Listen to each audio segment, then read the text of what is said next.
नमस्कार, देवभूमि के दंगल में आप सभी का स्वागत है। मैं आपके साथ गरिमा वाजपेयी। देवभूमि के दंगल बात करेंगे बागियों का बवाल, जीत हार का सवाल।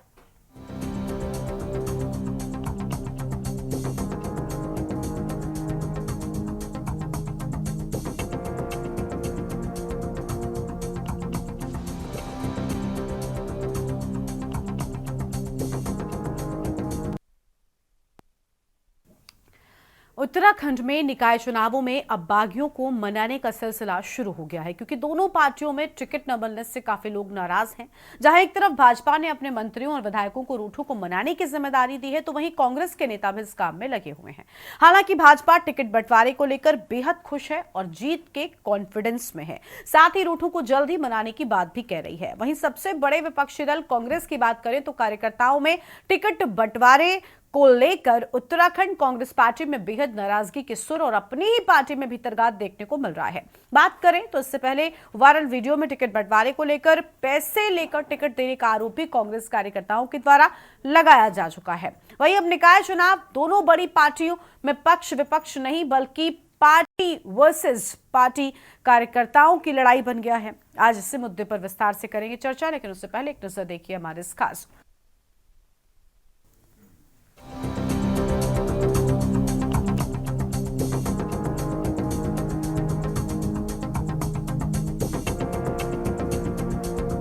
भाजपा में भवती सुर के चलते ज्यादा डैमेज ना हो, इसलिए डैमेज कंट्रोल में लग गई है। उत्तराखंड भाजपा के प्रदेश महामंत्री आदित्य कोटरी ने साफ कर दिया है कि 2 जनवरी तक सबको मनाने की पूरी कोशिश की जाएगी और अगर कोई पार्टी के सिंबल के खिलाफ चुनाव लड़ेगा, उनको पार्टी से निष्कासित किया जाएगा और यही आखिरी फैसला होगा। वहीं अन्य विपक्षी दल भी रूठों को मनाने की मुहिम में जुड़ गए हैं। ये 2 तारीख के बाद हम इस पर विचार करेंगे कि 2 तारीख नाम वापसी है। नाम वापसी तक सबसे बातचीत करके जो लोग नाम वापस ले लेंगे अच्छी बात है, और जो लोग नहीं भी मानेंगे तो वो पार्टी की एक प्रक्रिया है, एक व्यवस्था है कि पार्टी के चुनाव चिन्ह के खिलाफ जो लोग चुनाव लड़ते हैं उनको पार्टी से निष्कासित किया जाता है। लेकिन ये हमारा अंतिम फैसला होगा। जहाँ तक बागियों को मनाने का सवाल है, तो ये विषय इसलिए ज्यादा असर कर रहा है कि पिछले 7-8 सालों से जब से बीजेपी कार्यरत है, बीजेपी ने कोई ऐसा काम नहीं किया जिसको लेकर वो धरातल पर उतरे। ऐसी स्थिति में जो लोग दिल्ली के भांग छीका फूटने के चक्कर में, टिकट लेने के चक्कर में थे और उनको टिकट नहीं मिला, तो वो स्वतः नाराज होना उनका भी स्वाभाविक है। वहीं दूसरी तरफ सत्ता से दूर कई सालों से जो कांग्रेस के कार्यकर्ता अपने लिए टिकट की बात जोड़ रहे थे, जब उन्हें टिकट नहीं मिला, कहीं ना कहीं जोड़ तोड़ के चक्कर में वो रह गए, तो उनका भी बागी होना लाजमी है। ऐसी स्थिति में जहां भी बीजेपी और कांग्रेस को अपना नुकसान दिखाई दे रहा है, अपना बगाव देख रहा है, तो वो मनाने में लगे हैं। कांग्रेस में अब क्या बड़ा नाराज और क्या ही छोटा, सभी अब सोशल मीडिया के माध्यम से बारी बारी अपनी नाराजगी जताते नजर आ रहे हैं। वहीं अब कांग्रेस भी कार्यकर्ताओं के जख्मों पर मरहम लगाने की बात कर रही है। उत्तराखंड कांग्रेस की मुख्य प्रवक्ता का कहना है कि ये स्वाभाविक होता है, जब किसी को टिकट दिया जाता है काफी लोग नाराज हो जाते हैं, लेकिन सबको मनाने का काम किया जा रहा है। अगर कोई नहीं मानते हैं तो उस पर पार्टी हाईकमान फैसला करेगी। मैं पार्टी में लगभग 1978 से काम कर रहा हूँ और विभिन्न पदों पर काम किया मैंने, उत्तर प्रदेश से लेकर यहाँ तक, NSUI से लेकर कांग्रेस तक, और 2000 से लगातार आपके लोगों के बीच में हूँ। पार्टी का काम 24 घंटे पार्टी का काम करता हूँ और मैं खुद नहीं था इच्छुक लड़ने को, क्योंकि पिथौरागढ़ मेयर की सीट महिला के लिए आरक्षित हुई। मेरी धर्मपत्नी इससे पहले जिला पंचायत की सदस्य थी और सर्वाधिक वोट से जीत के आई थी, रुक्मणी जोशी जी। मैंने माननीय पार्टी हाईकमान से कहा था कि भाई मुझको भी मौका दे दीजिए, क्योंकि विधायक में आप मुझे मौका नहीं देते हो, वहाँ कहते हो कि मयूख मेहरा आपके विधायक हैं और उनको टिकट देना है, ठीक है आप दीजिए, लेकिन कहीं तो हमको एडजस्ट करोगे। पार्टी ने हमारी अनदेखी की है और जिस तरीके की अनदेखी हुई है काम करने के बाद, उससे मुझे पीड़ा हुई है। नहीं, निश्चित रूप से देखिए, जिन लोगों का टिकट नहीं हो पाया उनका दिल भी टूटा होगा, मनोबल भी टूटा होगा और कहीं ना कहीं मन खराब हुआ होगा, उदास भी हुए होंगे। ये एक नेचुरल प्रक्रिया है कि मेहनत मशक्कत करने वाले कार्यकर्ता को यदि टिकट नहीं हो पाता है तो ऐसे में कहीं ना कहीं वो पार्टी से टूटता है। लेकिन पार्टी का ये पूरी जिम्मेदारी भी है और अपनी जिम्मेदारी का निर्वहन पार्टी करेगी, उनको मनाने का प्रयास करेंगे। अभी रिपोर्ट तैयार की जा रही है कि कहां कहां ऐसे बगावती सुर हो सकते हैं। ये ह्यूमनली पॉसिबल नहीं है। टिकट तो एक ही है, मेहनत 5 से ज्यादा लोग कर रहे हैं तो टिकट मिलना भी एक ही को है। ये कैसे पॉसिबल हो जाएगा कि सबको टिकट वितरण में हिस्सा दिया जाए। हालांकि नाराजगी तो बनती ही है। जो पार्टी के लिए दिन रात मेहनत करेगा उसका फल भी नहीं मिलेगा तो नाराजगी तो आएगी ही। अब सवाल इस बात का है कि इस चुनावी दंगल में राजनीतिक पार्टियों के द्वारा उतरे गए जिताऊ उम्मीदवारों की जीत को लेकर ये अपने ही बागी अंदरूनी बगावत से जीत को हार में न बदल दे। इस वजह से सभी राजनीतिक पार्टियों को चिंता ही नहीं, डर भी सता रहा है। यही वजह है कि बागियों को बगावत से रोका जाए। Uttarakhand desk report. और देवभूमि के दंगल में आज इसी मुद्दे पर हम करेंगे विस्तार से चर्चा। खास मेहमानों का पैनल हमारे साथ में जुड़ रहा है। आरपी रतूड़ी साहब हमारे साथ में है, प्रदेश प्रवक्ता भारतीय जनता पार्टी की ओर से। शांति प्रसाद भट्ट जी हमारे साथ में है, प्रदेश प्रवक्ता कांग्रेस पार्टी की ओर से। और हमारे साथ में देवचंद उत्तराखंडी जी हैं, केंद्रीय प्रवक्ता उत्तराखंड क्रांति दल की ओर से। मणि ढोभाल जी हमारे साथ में हैं, राजनीतिक विश्लेषक हैं। बहुत स्वागत आप सभी मेहमानों का आज हमारी इस चर्चा में। और आप सभी को नए साल की बहुत बहुत शुभकामनाएं भी। शुरुआत आरपी रतूड़ी साहब के साथ में कर लेंगे। रतूड़ी साहब, बड़ा मुश्किल हो रहा है बागियों को संभाल पाना, न सिर्फ कांग्रेस के लिए बल्कि सत्ता दल बीजेपी के लिए भी। कैसे चीजों को मैनेज करेंगे? अब तक ये सारी समस्याएं कांग्रेस पार्टी में हुआ करती थी, लेकिन सर आरोप इस बार तो बीजेपी पर भी बहुत सारे लग गए। कई सारे लोग खुलकर सामने आ रहे हैं और जो पार्टी के भीतर चीजें होनी चाहिए थी वो खुलकर ओपन प्लेटफॉर्म पर हो रही हैं। देखिए गरिमा जी, सबसे पहले आप सबको, जितने मेरे पैनलिस्ट साथी हैं बैठे हुए हैं, और आपको भी नववर्ष की बहुत बहुत बधाई, हार्दिक शुभकामनाएं। देखिए स्वाभाविक है, जिसको टिकट नहीं मिलेगा नाराज भी होगा। लेकिन भारतीय जनता पार्टी में कम से कम कोई ऐसा आरोप तो नहीं है कि पैसे के बलबूते पर, कोई ऐसा वीडियो तो नहीं है कि पैसे के नाम पर जो है टिकट बांटे जा रहे हों। पार्टी के सर्वोच्च पद पर बैठे हुए व्यक्ति स्वयं कह रहे हैं कि अनदेखी की गई। निश्चित, क्योंकि ये कुछ कांग्रेस का कल्चर बन गया कि मेरे परिवार के अलावा, मेरे रिश्तेदारों के अलावा और मेरे भाई बंधुओं के अलावा किसी और को न मिले तो जो समर्पित कार्यकर्ता होगा, जिसकी अनदेखी करेंगे, वो नाराज होगा। भारतीय जनता पार्टी में ऐसा कोई नेता बड़ा कोई ऐसा नहीं है जो नाराज हो, कोई भी ऐसा नहीं है। आप देख रहे होंगे कि पिथौरागढ़ में विधायक ने विरोध करके एक निर्दलीय खड़ा कर दिया, तो इससे बड़ा और विरोध क्या होता है। तो प्रदेश का जो उपाध्यक्ष संगठन देख रहा है, अध्यक्ष के बाद जिसके पास पूरी जिम्मेदारी हो, वो खुद आरोप लगा रहे हैं। तो कांग्रेस पार्टी का तो भगवान ही मालिक है इस समय। अब देखेंगे कितनी खिचड़ी पक रही है। भारतीय जनता पार्टी में ऐसा कोई विरोध नहीं है कि कोई बड़ा लीडर जा करके कोई छोड़ रहा हो, कोई नाराजगी है। और अभी 2 तारीख तक देख रहे हैं, जिन्होंने थोड़ा बहुत गुस्सा जाहिर किया होगा, पर कोई ऐसा आरोप नहीं है भारतीय जनता पार्टी के ऊपर कि कहीं पर वीडियो वायरल हो रहा हो कि पैसा दे करके टिकट लिए जा रहे हैं, या विधायक, कोई ऐसा विधायक हो जो सीधा सीधा निर्दलीय प्रत्याशी, अपने अधिकृत प्रत्याशी के विरुद्ध खड़ा कर रहा हो। ये अभी भाजपा में कहीं पर नजर नहीं आ रहा। नाराजगी होती है तो मानवीय दृष्टिकोण है, ये मानव की व्यवस्था है। लेकिन हमारा मतभेद हो सकते हैं, मनभेद नहीं है। लेकिन कांग्रेस में तो मनभेद हो गया है। नहीं सर, इस बार तो स्थिति कुछ कांग्रेस जैसी ही बदतर है। अगर कांग्रेस में लोग पैसे लेकर टिकट देने का आरोप लगा रहे हैं तो बीजेपी में भी उससे कुछ कम नहीं है सर। ओपन प्लेटफॉर्म पर अगर इस तरीके की बातें आ रही हैं तो ये बहुत शर्मनाक है। और बीजेपी भी चीजें मैनेज नहीं कर पाई, क्योंकि बीजेपी तो कहती है ना कि ये पार्टी लाइन के भीतर की बात है, बाहर नहीं आनी चाहिए। अपने कार्यकर्ताओं को सख्त निर्देश भी दिए जाते हैं बीजेपी में। लेकिन जब फिर भी खुलकर चीजें आ रही हैं, निर्दलीय कहीं मुश्किलें ना बढ़ा दें इस बार बीजेपी की। नहीं गरिमा जी, ऐसा कोई आरोप अगर आपके सामने हो तो मेरे सामने तो कोई ऐसा आरोप नहीं है कि पैसा लेकर के जिस तरह से वायरल वीडियो कांग्रेस का है, कोई बीजेपी का कहीं पर दिखाई नहीं देगा। बोलने के लिए तो जो विरोधी होगा बोलेगा, लेकिन बीजेपी पे ऐसा कोई आरोप नहीं है कि टिकट पैसे से दे करके या भाई भतीजे बात से दे करके टिकट दिए हों। ये आरोप भारतीय जनता पार्टी के पास नहीं है।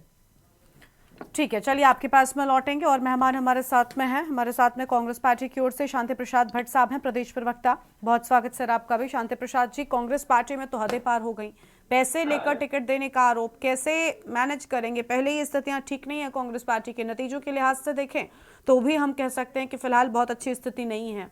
हर एक चुनाव में बेहतर परफॉर्म नहीं कर पाए, कम से कम पार्टी मजबूत रहे। अभी तो यही लड़ाई लड़ी जा रही है, जब पार्टी ही मजबूत नहीं है तो पार्टी का वोटर मजबूत कैसे होगा? कैसे ये विश्वास होगा कि पार्टी को लोग वोट करें? गरिमा जी, अभी भारतीय जनता पार्टी के प्रवक्ता बहुत बड़ी बड़ी बातें कर रहे थे और हमारे पर ऐसा कोई आरोप नहीं है। अगर कोई ऐसा पैसे देने का कोई विजुअल इनके सामने तो उसे प्रस्तुत करें। सर, आपकी पार्टी के बड़े नेता अगर इस तरीके की बातें कर रहे हैं और कह रहे हैं तो फिर कैसे बात चलेगी? वो गुस्से में रोष में कुछ बातें कहता है, वो बातें सब जगह कही जाती है, इनके यहाँ भी कही जाती है। और इन्होंने हम पर पैसे लेने का आरोप लगाया है। मैं तो ईश्वर का शुक्रगुजार हूं कि हमारे नेताओं पर किसी पर यौन शोषण के आरोप नहीं है। जैसे इनके 3 मंडल अध्यक्षों पर पिछले दिनों यौन शोषण के आरोप लगे, इनके एक प्रदेश महामंत्री पर तो ऑनरेबल कोर्ट में भी मुकदमा चला। कम से कम हमारे नेताओं पर उस तरह के आरोप नहीं है। रही निकाय चुनाव की टिकटों की बात, बहुत सारे कार्यकर्ता होते हैं जिन्होंने लंबे समय से मेहनत की होती है। एक एक सीट पर 5-5, 10-10 कार्यकर्ता होते हैं और कांग्रेस पार्टी में एक लंबी फहरिस्त थी टिकट लेने वालों की। पार्टी ने एक स्क्रूटनी की है, पार्टी ने एक सर्वे किया है, पार्टी आला कमान ने उनके जिलों की जो हमारी टीम है, जिला कांग्रेस कमेटी, वहां शहर कांग्रेस कमेटियां हैं, ब्लॉक कांग्रेस कमेटियां हैं, और पूरे संगठन ने एक सर्वे के बाद एक नाम पर तय किया। आपने देखा देहरादून का जो मेयर का टिकट है, कितने शानदार प्रत्याशी को हमने टिकट दिया है, जिनका एक राज्य आंदोलन के जो एक स्तंभ लीडर रहे हैं और डीएवी के अध्यक्ष रहे हैं। पूरे गढ़वाल मंडल और कुमाऊं मंडल सहित पूरे देहरादून में उनके टिकट मिलने से बहुत खुशी है, वो जीत की तरफ बढ़ रहे हैं। ऐसे ही हमने हर सीट पर किया है। कहीं कहीं नाराजगी है, कार्यकर्ताओं ने नामांकन किया है, उनके मान मनोबल का दौर चल रहा है। हम उनसे आपके लोकप्रिय चैनल के माध्यम से निवेदन भी कर रहे हैं कि अधिकृत प्रत्याशी के साथ खड़े होइए। कल का अंतिम दिन है नाम वापसी का। जिन जिन लोगों ने नाम अपने अधिकृत प्रत्याशी के खिलाफ किया, हमारा उनसे विनम्र आग्रह है, वो हमारे परिवार के साथी हैं।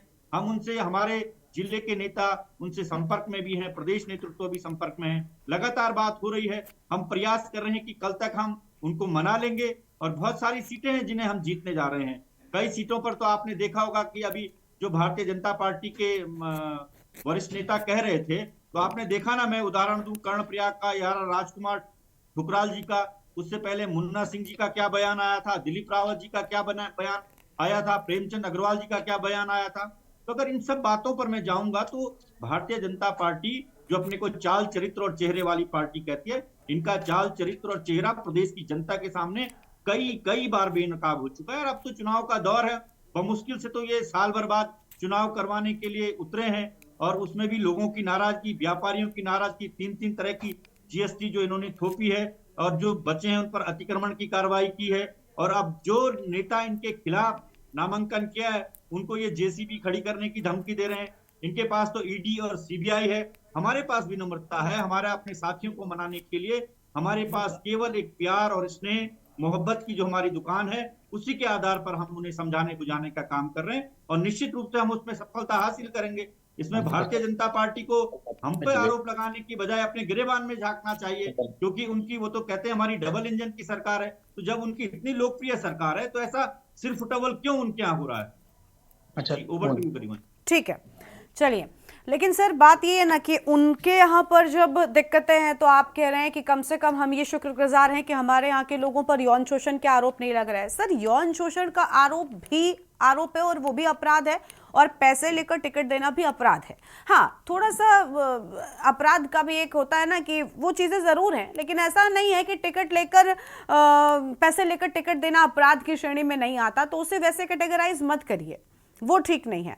चलिए, आपके कैटेगराइज नहीं कर रहा हूं। नहीं, मैं आपने गरिमा कहा जी ना ये कि कह मैं रहा तो हूं कि शुक्रगुजार अगर हूं कि इनके मेरी पास पार्टी के नेताओं कैश पर का यौन कोई शोषण वीडियो के तो आरोप बताइए नहीं ना। है, हम तो कोई बंदा आरोप आया वो भी है, संगीन है मैं- और मैं आरोप ये आपको- भी है, मैं भ्रष्टाचार इसको भी जवाब उतना ही देना गलत है चाहता हूं। जितना यौन शोषण और जेल करना। गए थे।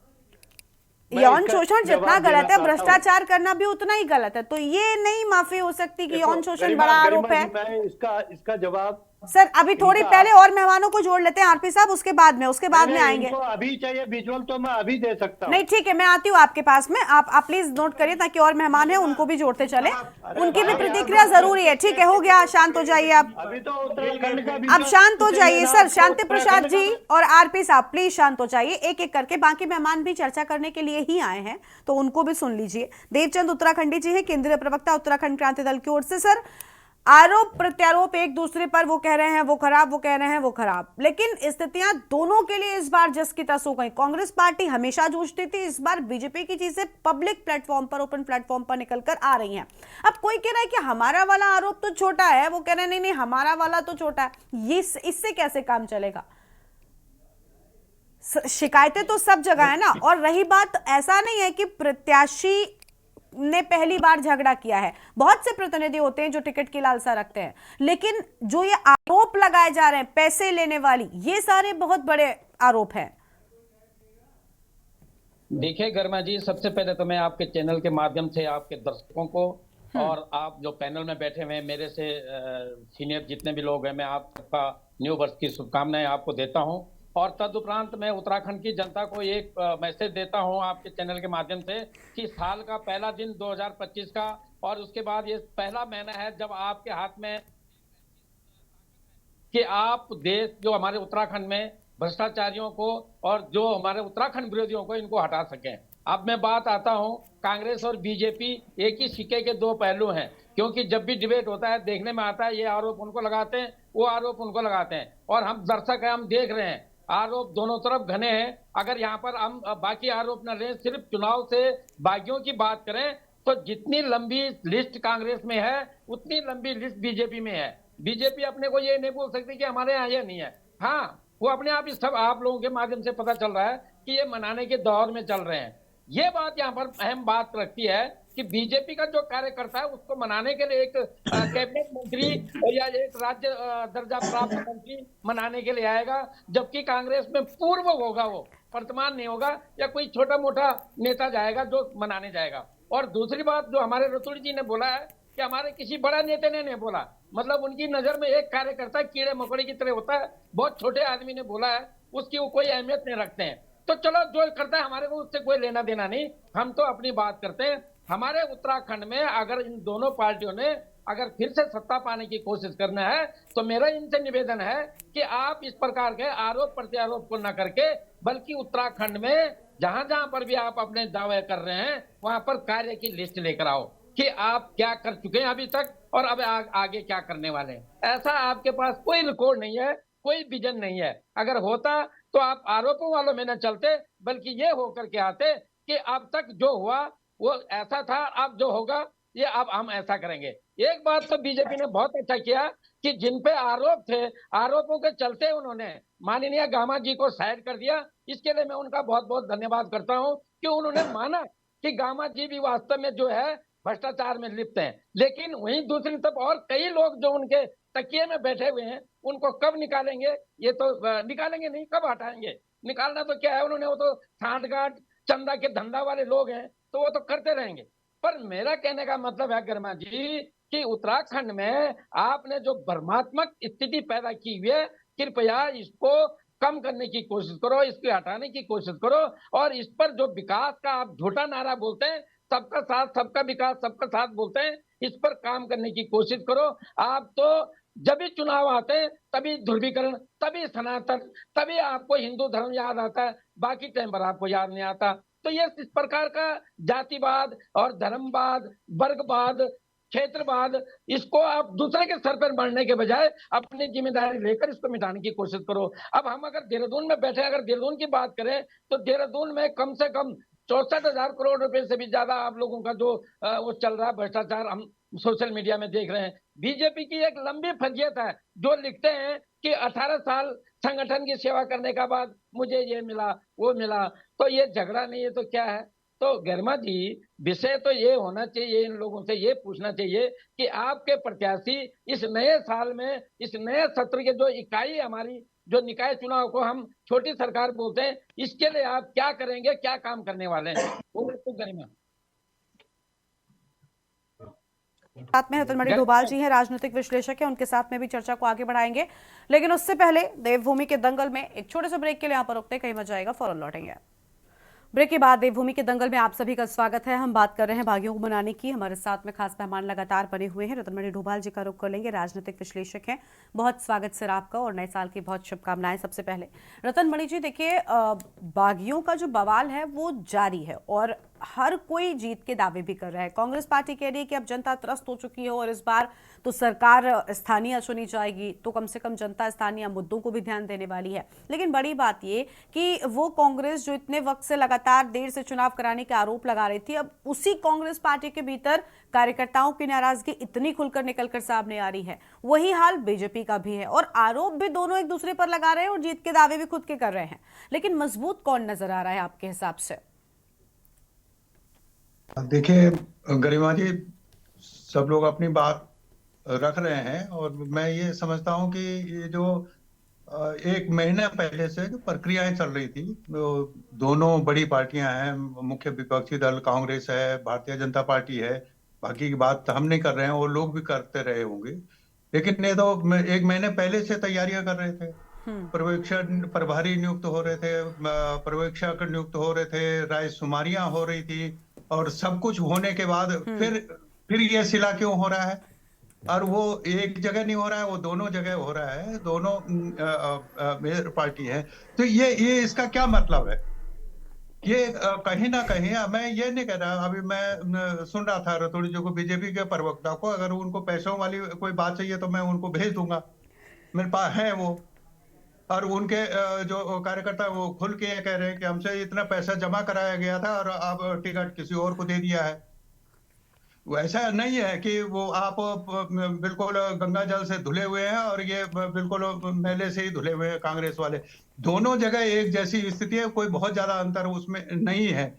और इसी उसमें इनके भी, हमारे यहाँ तो ये है कि उनका जो अध्यक्ष है, महानगर अध्यक्ष है, महानगर अध्यक्ष पर आरोप लग रहे हैं कि उन्होंने पैसे लेके टिकट भेज दिया। और यहाँ ये आपके यहाँ बीजेपी में है कि वो कह रहे हैं कि विधायक ने हमसे इतना पैसा जमा करवा लिया और चेक, वो तो कह रहा है कि भाई मैंने भी चेक से दिया, घरवाली का भी एक चेक दिया, वो दिया और ये कहा कि आपका ही टिकट होगा और हमें टिकट नहीं मिला। वो निर्दलीय चुनाव लड़ रहा है। तो ये उस बात को अगर दोनों दल नहीं छेड़े तो वही उनके हित में, जितने आप खोदेंगे उतना ही कीचड़ उसमें निकलने वाला है, कोई वो नहीं। अब इससे पहले क्या हुआ? सबसे पहले तो जो सत्तारूढ़ दल है भारतीय जनता पार्टी, आपके अंदर से ये सारी चीजें आई। आपके विधायक और आपके मंत्री ये कहते रहे, अरविंद पांडे कहाँ हैं? वो किसके मंत्री रहे? वो आपके मंत्री है, आज आपके विधायक है। मुन्ना सिंह चौहान क्या करते रहे? प्रेमचंद अग्रवाल क्या कहते रहे? ये सारी चीजें हैं, लेकिन ये कोई ऐसा भी नहीं है कि कोई अनहोनी बात है। लोकतांत्रिक व्यवस्था है, लोकतंत्र में ये चीजें चलती है राजनीति में। लेकिन एक बार जब हो जाता है तो उसके बाद ये हो कि पार्टी का फैसला हो गया। अभी जो गिरावट आ रही है, कम से कम हमारे जो उत्तराखंड में वो कल चल रही था, जो अभी जो लोग ले आए हैं कि एक बार लोग जब तक टिकट नहीं हो रहा है, वो कुछ नहीं हो रहा, लोग लड़ते हैं, एक दूसरे के वो रहते हैं। और अब क्या हुआ? अब टिकट किनको मिल रहा है? जो चापलूस है, जो विधायक के साथ चापलूसी करता है, वो उसको टिकट मिल रहा है। वो पार्टी को उसने कितना खेया है, कितना शर्म किया है पार्टी में, कितने उसने काम किया है, उसका मूल्य नहीं है। वो चापलूस कितना बड़ी है उसका मूल्य है, चाहे वो सत्ता में हो चाहे वो कांग्रेस के लोगों, दोनों के लगभग वो कोई ज्यादा होगा कोई कम होगा, लेकिन यही स्थिति आ रही है। लोगों ने तैयारी कर रहे। आप जब शुरू कर दे, हाँ तो भी तैयारी कर ले, वो भी तैयारी कर ले, और वो सब लोग लगे, वो उनका परिवार भी लगा हुआ है, और बाद में वो ठगा सा महसूस कर रहे हैं जो जीते हुए। ये मैं ये समझता हूँ कि ये हमारे जो नैतिक मूल्य हैं, जो राजनीति में, लोकतांत्रिक व्यवस्था में, उसमें कहीं ना कहीं ह्रास है।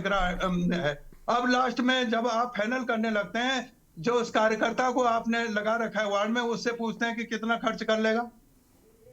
तो भाई वो तो पैदल है, मैं तो खर्च नहीं कर सकता, मैं तो लोगों की सेवा करी है, बिजली पानी के लिए लोगों को लड़ता रहा है, शिविर के लिए लड़ता रहा है, टैक्स के लिए लड़ता रहा हूं मैं तो, इसके दम पर चुनाव लड़ूंगा। तो वो कह रहे हैं तुम तो नहीं लड़ सकते क्योंकि तुम्हारे पास पैसा नहीं है।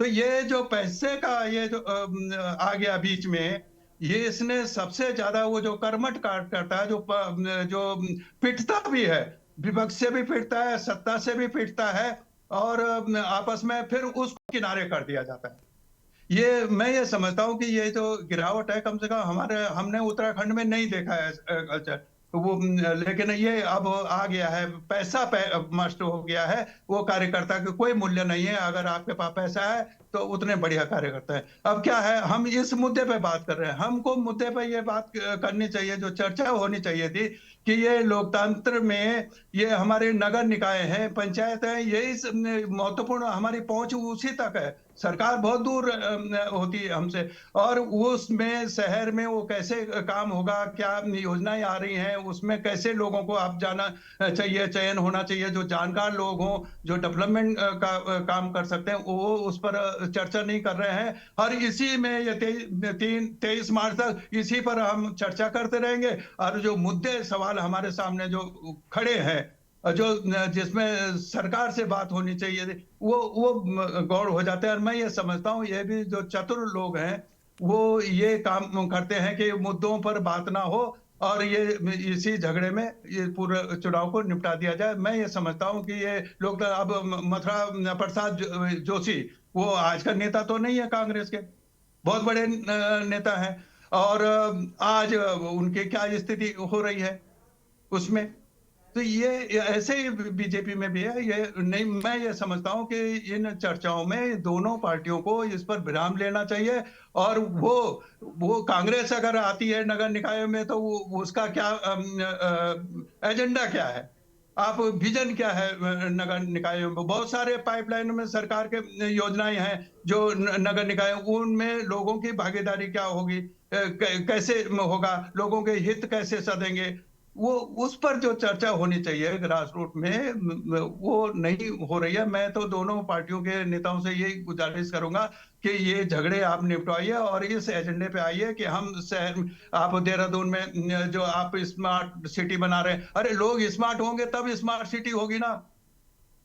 अब लोग वहां नाले में रह रहे हैं, आप स्मार्ट सिटी बना रहे हैं, या फिर उनकी उजाड़ने की बात हो रही है। हमारे प्रधानमंत्री कह रहे हैं कि 2022 तक वो सबको पक्का घर देने वाले थे, ये उनकी झोपड़ी भी उजाड़ने की बात हो रही है। तो ये सवालों पर हम कब चर्चा करेंगे। मेरी चिंता ये है, मेरी ये चिंता नहीं है कि किसको मिला है किसको नहीं मिला है। ये मैं कहना चाह रहा हूँ दोनों दलों से। मेरा ये अनुरोध है कि वो आपस में ही ये तय कर लें कि हम एजेंडे पे बात करेंगे। ठीक है सर, चलिए आपके पास में लौटेंगे। आरपी जतुड़ी साहब के पास में एक बार फिर से चलते हैं। आरपी साहब, अब बात कांग्रेस की हटा दीजिएगा, उस लिहाज से जवाब ही मत दीजिएगा कि कांग्रेस पार्टी में क्या स्थिति है। हम सिर्फ बीजेपी की ही अगर अब बात कर लेते हैं, आप एक मजबूत पार्टी हैं और फिलहाल कम से कम उत्तराखंड में परफॉर्मेंस के आधार पर तो मैं ये कह ही रही हूं कि आप मजबूत खड़े नजर आ रहे हैं, क्योंकि बद्रीनाथ मंगलौर छोड़ दे सभी चुनावों में आपकी पार्टी को बराबर अच्छी जीत मिलती आई।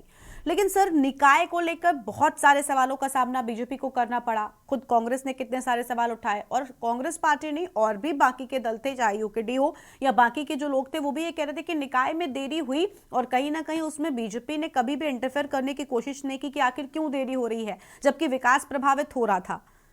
तो वो भी सारे सवाल उठ रहे थे, और अब आपकी अपनी पार्टी के बागी मुश्किलें बढ़ा रहे हैं। तो नहीं लगता कि कहीं निकाय में बद्रीनाथ और मंगलौर जैसी स्थिति बीजेपी के सामने ना आ जाए? इसमें कांग्रेस पार्टी का कोई एंगल नहीं है, हाँ, तो उस लिहाज से जवाब मत दीजिएगा।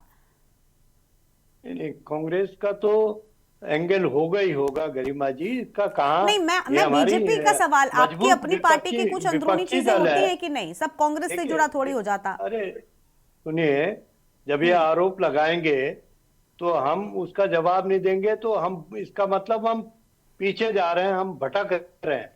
अब इन्होंने आरोप लगाया कि साहब 1 साल, ये कांग्रेस को पीछे जाना पड़ेगा ना कि आपने सन 88 में कितने साल बाद फिर आपने देखिए मैं टोकूंगी तो आप कहेंगे कि मैं बोल रही हूँ। आप कांग्रेस से जुड़े जवाब क्यों दे रहे हैं? मैंने पहले ही कहा कांग्रेस से कोई लेना देना नहीं। आप कांग्रेस को 2 मिनट के लिए क्यों नहीं हटाते? क्या बीजेपी से सवाल नहीं पूछा जा सकता? अरे कांग्रेस के आरोप पर हम बात ही नहीं कर रहे हैं। हम उस मैं आरोप उनके जवाब दूंगा। हाँ, उनका आप जवाब दे लीजिएगा। उन्होंने जो कहा उस पर काउंटर करिएगा सर, लेकिन मेरे अपने भी सवाल हैं, उनको भी सुनते चाहिए। या आप सिर्फ यहाँ पर कांग्रेस पार्टी के जवाब देने के लिए बैठे हैं? और हर बार जरूरी नहीं कि कांग्रेस ही आपसे सवाल पूछे। उनके भी देने के हैं, मुझे आपके भी जवाब देने हैं, लेकिन जो उनके आरोप है, अगर मैं उन आरोपों से भागूंगा तो निश्चित तौर पर मैं अन्याय करूंगा अपनी पार्टी के साथ। ठीक है, बोलिए, आप बोलिए। लगाएंगे, मैं उसका जवाब न दूं। 1 साल हुआ, अरे 17 साल बाद आप इस थाने। ठीक है सर, माफी के साथ आपको यहाँ पर रोक रहे हैं। आपके पास में वापस लौटेंगे, आपकी पूरी बात को विस्तार से सुनेंगे। उससे पहले आपको सीधा हिमाचल के कुल्लू लेकर चलते हैं, जहां पर आग का विकराल रूप देखने को मिल रहा है।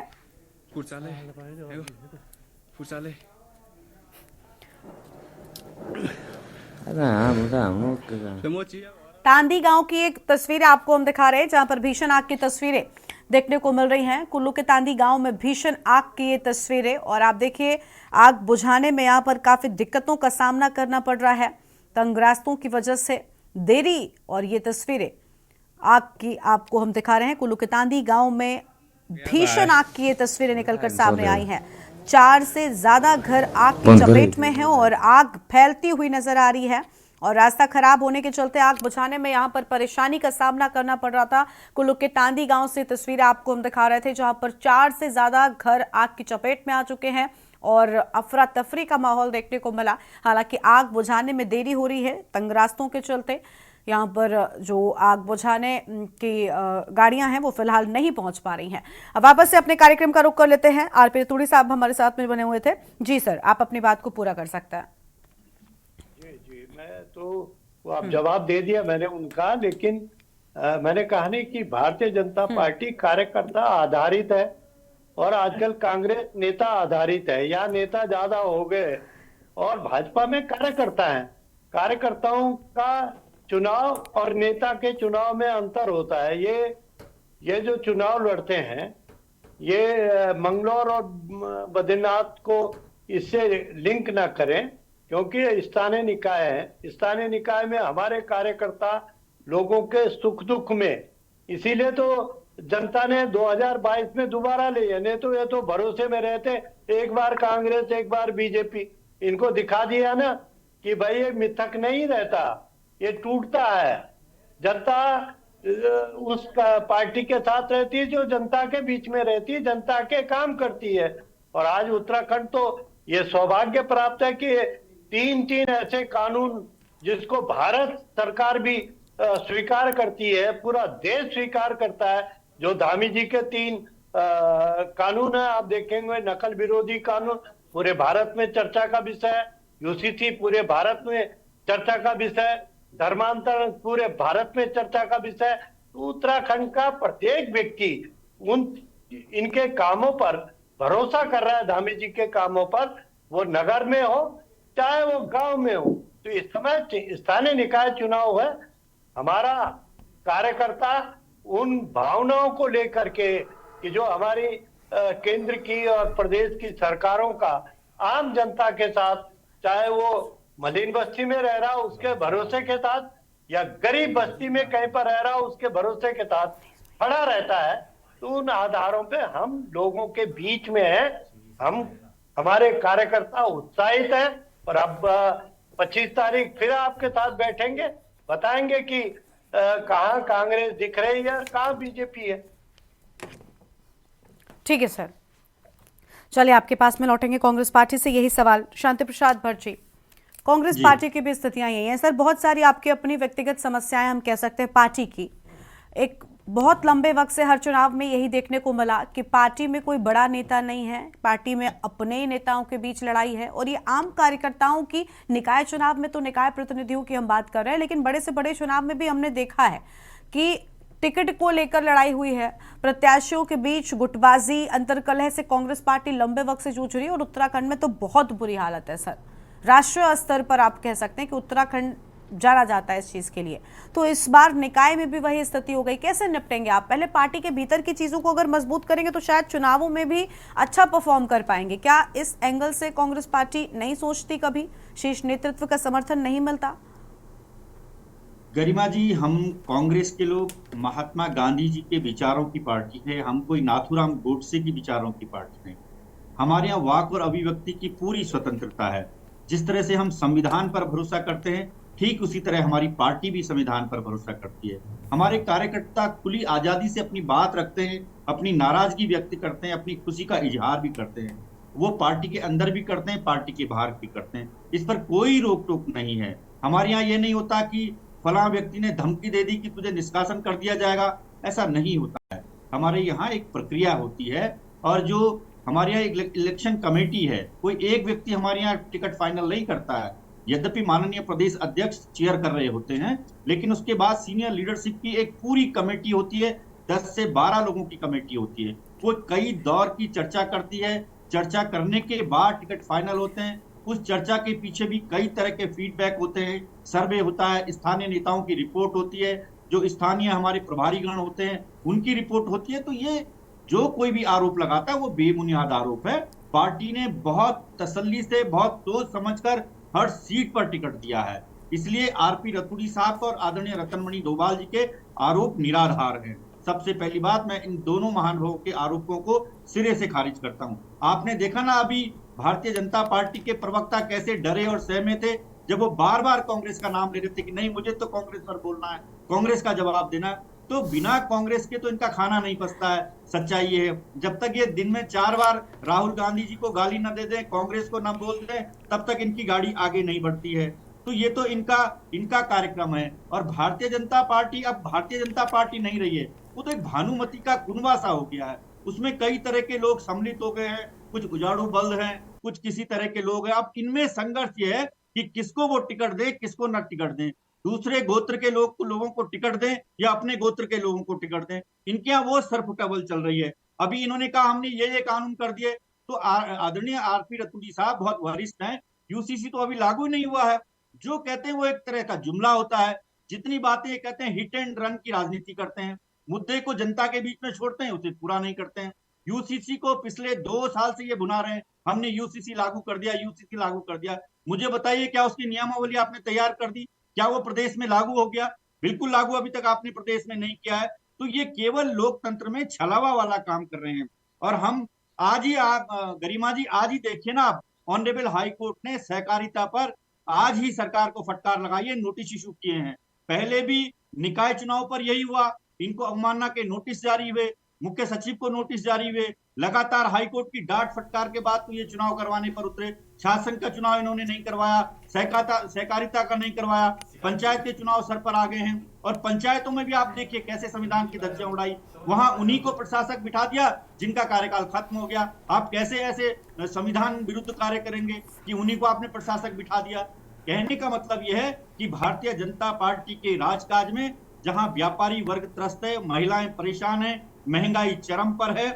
आप देखिए किस तरह के इन्होंने, चाहे वो शहरों में पानी के टैक्स हों, सीवर के टैक्स हों, बिजली के बिल हों, सब में बेतहाशा बढ़ोतरी की है।